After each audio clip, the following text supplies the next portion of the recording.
तर आज आपण बघणार आहे physical change and chemical change. Physical change कोणाला म्हणू आपण? The changes which are affecting the form of chemical substance but not it's chemical composition. Means काय?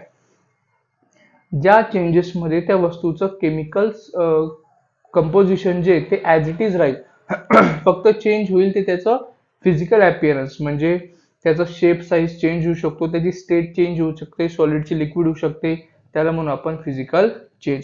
किंवा यालाच आपण रिव्हर्सिबल चेंज सुद्धा म्हणू शकतो. जसं की फॉर एक्झाम्पल समजा वॉटरचं कन्व्हर्जन झालं आईसमध्ये, वॉटरचं आईसमध्ये झालं, वॉटरचा फॉर्म्युला H2O, आईसचा पण तोच राहणार आहे. आईसमध्ये काही कन्व्हर्जन नाही होणार, आईसमध्ये पण हायड्रोजन आहे प्लस ऑक्सिजन आहे.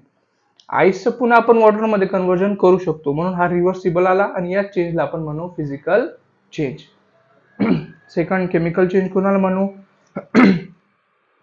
Change in which a substance undergoes in a change in its chemical properties.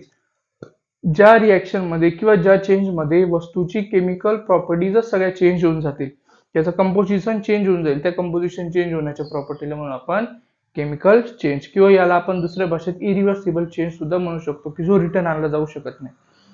जसं की for example cooking of food, जे आपण फूड बनवलोय, सपोज गहूची आपण पोळी बनवली, त्या पोळीचं पुन्हा रिटर्न आपण गहू नाही बनवू शकत, त्याचं अपीअरन्स चेंज झालं, त्याच्या केमिकल प्रॉपर्टी चेंज झालेल्या आहेत, तर त्याला म्हणू आपण केमिकल चेंज.